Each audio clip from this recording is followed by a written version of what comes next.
ये बूढ़ा बहुत ही बेशर्म आदमी था।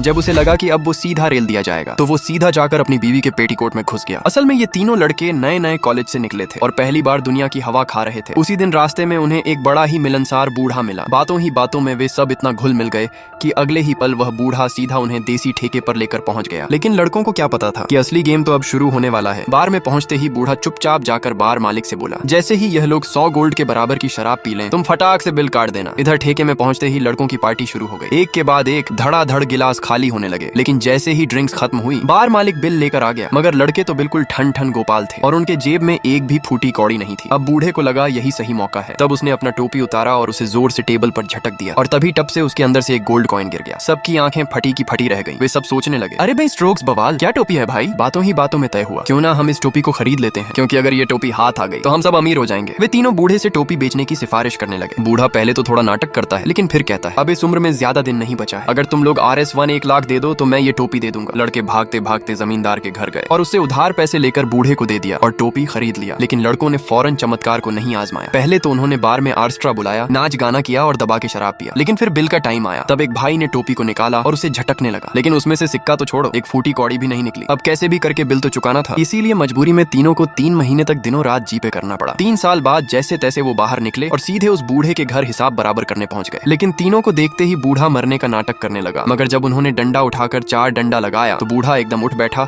और नया ड्रामा शुरू कर दिया। हे भगवान, ये डंडा तो सच में जादुई है। इसने मुझ जैसे मरे हुए कुत्ते को जिंदा कर दिया, इसीलिए मुझे सिर्फ यही चाहिए। उसने लड़कों से कहा, बाकी सब कीमती चीजें तुम लोग रख लो, बस ये डंडा मुझे फिर से दे दो। बूढ़े की लाजवाब एक्टिंग देखकर लड़के भी सोचने लगे, अरे साला लगता है ये डंडा सच में जादुई है। इसीलिए वो डंडे को लेकर धीरे से निकल ली। घर लौटते वक्त रास्ते में उन्हें एक अंतिम संस्कार दिखा। किसी से पूछा तो पता चला राजकुमारी की मौत हो गई है। ये सुनकर वो सीधे रानी माँ के पास गए और बोले, हमारी झाड़ी पर बाबा लवण भास्कर की सफेद कीटाणु वाली क्रीम लगी है, इससे बस 2 डंडा लगाते ही राजकुमारी जिंदा होकर भांगड़ा करने लगेगी। उनकी बात मानकर रानी ने तुरंत ताबूत खुलवा दिया। लेकिन लड़कों ने जैसे ही डंडे को 4 बार घुमाया, चमत्कारी रूप से राजकुमारी सच में जिंदा हो गई।